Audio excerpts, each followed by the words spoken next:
Don't forget to subscribe and ring that bell. So here we are at yet another ending. The last question from the 2023 AP Calculus AB free response question group, question number 6. And we don't get a calculator. What?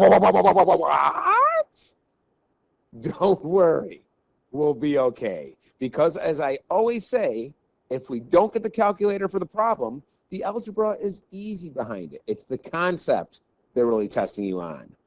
Let's get started. Clean, simple, elegant. Consider the curve given by the equation 6xy equals 2 plus y cubed. Wow, that was short and to the point. Show that dy dx equals 2y over y squared minus 2x. The glorious thing about this problem is they actually give you what you should end up with. Okay? They're telling you what the derivative is. They want you to take the derivative of this equation, and you should end up with 2y over y squared minus 2x. Let's start. Okay, this method of differentiation, how we're going to take the derivative, is called implicit differentiation. Meaning, I'm going to take the derivative of x's like I normally would. There you go, that x. Take the derivative of that x like I normally would.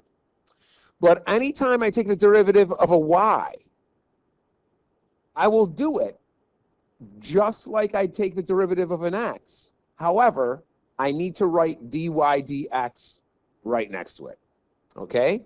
So let's begin, and we'll start with the left side. Okay? This is a product rule. It is 6x times y. So it is the first, which is 6x, times the, that's a y, kids, x, times the derivative of the second. The derivative of y is just 1. But when I take the derivative of a y, I need to write dy dx with it. Okay? First times derivative of the second plus the second just as it is, y, times the derivative of the first. The derivative of 6x is just 6. So I'll say that's 6 times y. All right. I do not have to write dy dx next to that because that derivative was of the x variable. I only write it when I take the derivative of a y variable. This first one, I had to take the derivative of the y. For this part, I didn't take the derivative of the y. I just rewrote it just as it was. Okay, that's why I don't have dy dx next to that 6y. Okay, so that's the left side of the equal sign. All right, I also have to take the derivative of the right side. The derivative of 2 is just 0. Plus the derivative of y cubed. Now, I am taking the derivative of y cubed. I take it like it's x cubed. 3, it would be x squared, but it's a y this time. Okay, so it's the same thing. But since we took the derivative of the y term, I need to write dy dx next to it. All right, so there we go. That's what we got so far. Now let's talk about Algebra 1. Okay, back in the day, when you used to have multiple variables and they wanted you to solve in terms of one of the variables, right? We are going to solve this. We want to get dy dx alone on one side. So this and this need to end up on the same side so I can factor it out. And I'm really just solving for dy dx at this point. So first off, this 0 is like insignificant. Let's get rid of that.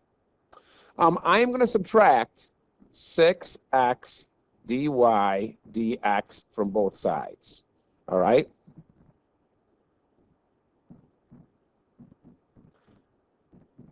What that does for me is, this goes bye-bye. I still have my 6y equals, what do I have here? I have this term in green, which is 3y squared dy dx minus 6x dy dx. All right. I need to factor out my dy dx. Kids, factoring never goes away. Okay, so on the right side, the left side is still going to be 6y. I'm going to factor out dy dx like it's a GCF. So I put that out front. And what's left is 3y squared minus 6x. And at this point, remember, we're solving. We're solving for dx here. Okay, now I got it alone. Now it's factored out. I just got to get rid of that 3y squared minus 6x. And in order to do that, I'm going to divide both sides by 3y squared minus 6x. Bye-bye, friend. Divided by 3y squared minus 6x. All right, so now I have dy dx equal to this thing here. But if I look up above, it's not really the same yet. So I've got to simplify. And it really is just one step. I'm going to factor a 2 out of everything. I'm going to reduce it by 2. 2 goes into 6 3 times. 2, yeah, I'll be okay. I'm going to factor out a 3, and it will leave a 2. Okay, the wrong factor I used there. I need to factor out the 3, not the 2. So I take out a 3, and that leaves me 2y on top. I take out a 3 here, and that's gone. It just leaves me y squared minus 3 goes into this 6 2 times as well, so 2x. dy dx, and we're done. That looks exactly like what they wanted right here. 2y over y squared minus 2x. Boom. Simple for the first one. 6b. It states, find the coordinates of a point on the curve at which the line tangent to the curve is horizontal, or explain why no such point exists. All right, so find the coordinates. So I'm going to, people. I'm going to find coordinates. That means I need an x and a y. This is going to be the answer if I find one, or none exists. Okay? On a curve which the line tangent to the curve is horizontal. If it's horizontal, the slope is equal to 0. And we know the slope is the same thing as the derivative. Okay? So I'm basically going to take my derivative from 6a and set it equal to 0. All right, so let's go back here. And the beautiful part about a problem like this is when they give you this, even if you mess up and can't figure it out at the bottom, you still know the slope that I can use for 6b. It's 2y over y squared minus 2x. So I know that dy dx equals 2y over y squared minus 2x. Now, where can this equal 0? That's the million-dollar question. That's where we want a horizontal line, which means the slope or derivative equals 0. Okay? When you have a fraction, the only way the fraction can be 0 is if the numerator is 0. Okay? So therefore, 2y has to equal 0, which means if I divide both sides by 2, the only place where I can have a horizontal tangent line is where y equals 0. And this is nice, okay, but remember, we need a coordinate.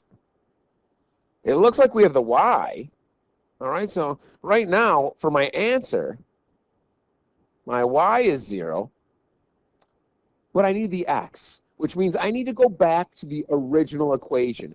Anytime that I need to find a coordinate, I go back to the original graph. The original graph, the OG, baby. All right, so we got 6xy equals 2 plus y cubed. And I want the x value. I'm finding x when y is 0. Let's go ahead and plug that in. 6x times 0 equals 2 plus 0 cubed. My y's are 0. Well, anything times 0 is 0 equals 0 cubed is 0. So I end up with something 0 equals 2. First of all, 0 does not equal 2. I talked about like 9th grade math a while ago, factoring, GCF. That was part of 6A. Why don't we go back to 9th grade math again, maybe even 8th grade? Whenever I'm solving for a variable and the variable goes bye-bye, goes gone, two things happen. One, either you end up with a number that equals the number on the other side. Like both sides of the equations are equal if the variable's gone bye-bye. Or you end up with a situation like we do where a number does not equal the other value on the other side. Let's interpret both of those answers because maybe that comes up. It's rare, but maybe it does. Let's go gray. Oh, yes. In the event that both sides are the same, that means all real numbers, sorry, that's an E and an A, all real numbers work, or they do that fancy R. Or they might say from negative infinity to positive infinity, okay? That means any number you put in would work because the variable doesn't matter. 4 is 4. It doesn't matter what the variable is. But if you end up with a situation like we do right here, where if I'm looking to the right side, they are not the same, no real solution. There's no answer. So it does not exist, undefined, whatever. There are no solutions, okay? Because with the variable gone, it'll never work. No real solutions. And that's what we have here. So let's answer the question. Find the coordinate. There is none. This is undefined. It won't work, okay? Or explain why no such points exist, okay? No points exist. And notice I'm using the same no points exist. The same terminology they did. Since at y equals 0, there is no value for x in the original, and I'm going to abbreviate here, equation. I mean, that's just point blank breaking it down. No point exists. How come? Well, at y equals 0, there's no value for x in our original equation, and that's where we get our points. 6b, done. 6c. Find the coordinates of a point on the curve. I'm seeing a theme here. At which the line tangent to the curve is vertical, or explain why no such point exists. Again, for 6b, it was horizontal, where the slope equals 0. Okay. For 6c, it's vertical, and what that tells me is my slope, which is the same thing as my derivative, is undefined. Okay, horizontal would mean that the slope would be 0, just like in 6b. Vertical means the slope is undefined. So once again, let's get our slope written down here. dy dx equals 2y over y squared minus 2x. Okay, I want to see where that's undefined. All right. Now, 6b, when I have the slope equal to 0, if I want it equal to 0, that means the numerator should be 0. Okay. But now we're on to 6c. All right. And in order for a fraction to be undefined, the bottom needs to be equal to 0. All right. So let's do this. Let's take y squared minus 2x and set it equal to 0. Now, here's the problem. You have two variables in there. So we're just going to solve this for x. Okay, we're just going to solve this for x. I could solve it for y, but then I'm going to get a square root. It's going to be nuts. Let's make it clean. Solve this for x. Okay, 2 steps. Let's subtract y squared. All right. Or you know what? Let's keep the 2x positive. Let's add 2x to both sides. I could have subtracted y squared, and I'd get the same answer. Okay? Y squared equals 2x. And now I just divide both sides by 2. So x has to equal y squared over 2. That's a squared. That's not times 2. I will get an undefined first derivative, which means a vertical slope, anytime x is y squared over 2. Okay? Yeah. All right, let's do this. Now, again, if I find the coordinates, I'm looking for an x and a y. Anytime I need the coordinates, I go back to the original graph. OG gangsta. But my x is not a number yet. My x is y squared over 2. Let's plug that into the original equation. And let's go purple, kids. Purple's nice. Don't hate on purple. All right? So anywhere there's an x, let me rewrite this just so it's nice. 6xy equals 2 plus y cubed. Now, keep in mind, you don't get a calculator. There is nothing about this that will be impossible to do. Okay, it's simple algebra. So in for my x, I'm going to put y squared over 2. And I'm multiplying these all together. Equals 2 plus y cubed. All right? So let's simplify the left side. Y times y squared is y cubed. 2 goes into 6 3 times. So we got 3y cubed equals 2 plus y cubed. All right, well, I mean, we're solving for y. If you look up here in blue at my coordinate, I'm solving for this y variable. So let's get the y alone. All right? Let's subtract y cubed from both sides. On the right side, I have a 2. 3y cubed minus 1y cubed is 2y cubes. All right, let's divide both sides by 2. So y cubed equals 1. And now I just got to take the cubed root of both sides.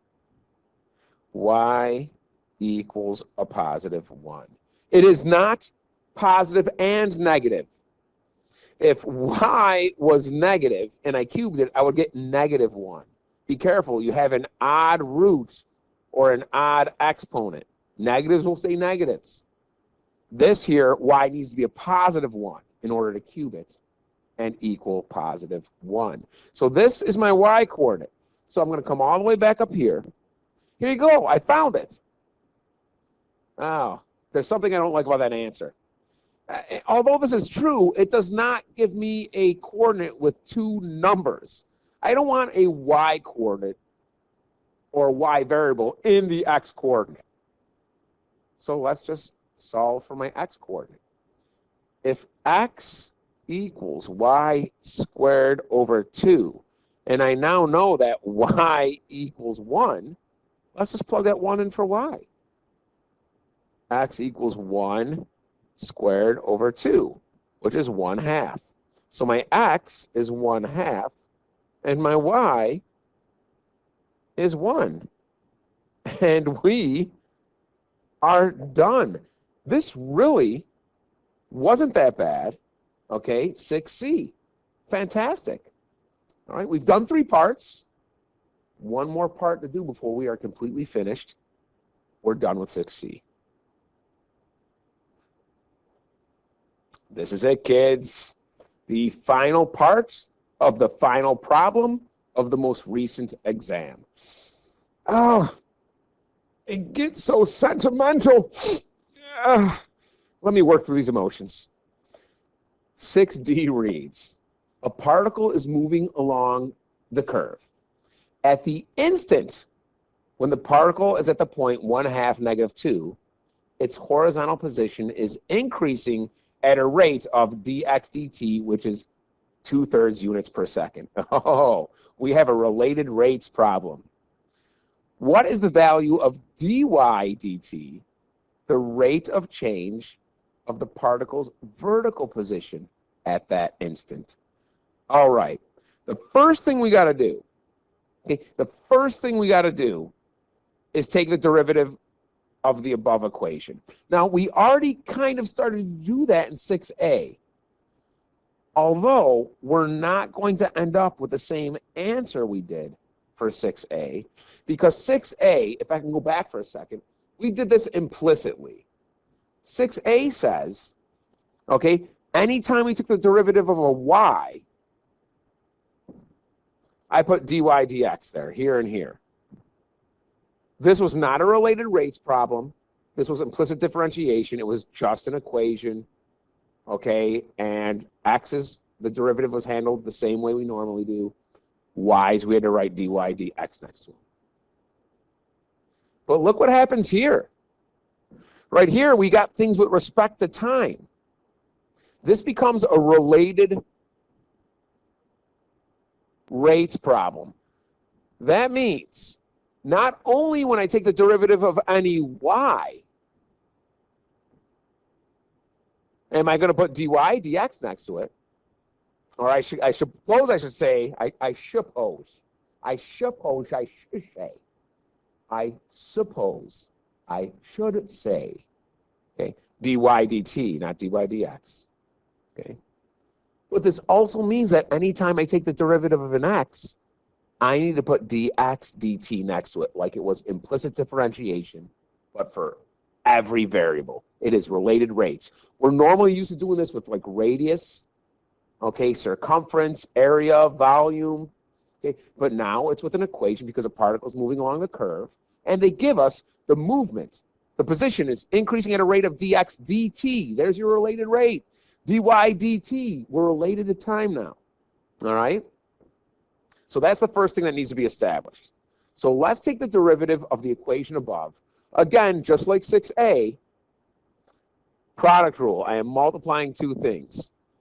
The first term is 6x, and the second term is just y. So it is first 6x times the derivative of the second. The derivative of y is 1, but instead of writing dy dx, we write dy dt. It's 1 dy dt. Plus the second term, just as it is, y, times the derivative of the first. Here we go. Any variable needs that d variable over dt next to it when I take the derivative. The derivative of 6x is 6 dx dt. Related problem. I need to write that anytime I take a variable derivative or derivative of said variable. Equals the derivative of 2 is 0, bye-bye. And the derivative of y cubed is 3y squared. But again, the derivative of y, we put dy dt next to it. All right? Let's see what we got. I think this is going to be a lot simpler for us than we think. And again, no calculator, so the math won't be impossible. Let's fill in what we know. Right off the bat, I know that dx dt is 2/3. Okay, I have it here, 6 times 2/3. And that's the only place I have dx dt. Right? I also have, don't go anywhere, kids, because I also have a coordinate when x is 1/2, y is -2. X is 1/2, y is -2. So anytime I have an x, 6 times an x is 1/2. Okay, I have this plus. My y is -2. Equals, 0 goes bye-bye. I have 3. There's my y again. My y is -2 squared. And then let me see here, the x dt is 2/3. My x here is 1/2. The thing I'm solving for, they want me to know this. This is my unknown. So anywhere there's a dy dt, I'm solving for that. Here and here. Oh, okay. All right. Now, if I wanted to, you might be saying to yourself right now, Mister, why didn't I get dy dt alone first? Then I could have plugged in all these numbers. I like to plug in all the numbers first so all the variables go away except what I'm solving for. But you could have done it that way as well if you wanted. Okay? dy dt, dy dt. All right, let's do some math. Half of 6 is 3. 3 dy dt. Okay? 3 goes into 6 twice. 2 times 2 is 4. Times a -2 would be -8.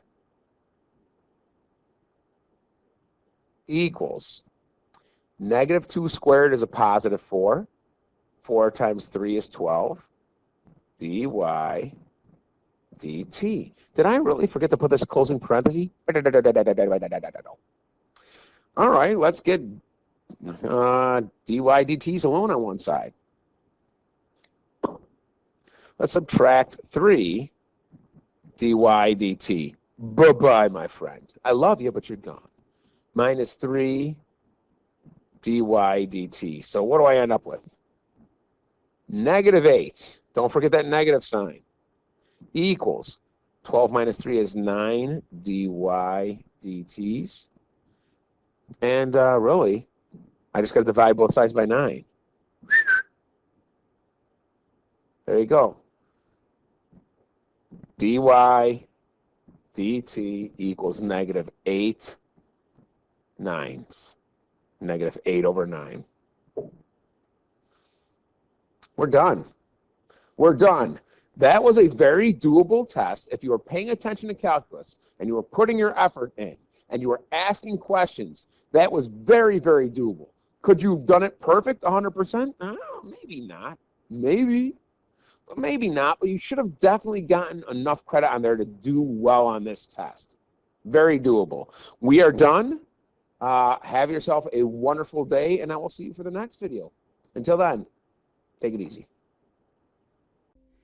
Don't forget to subscribe and ring that bell.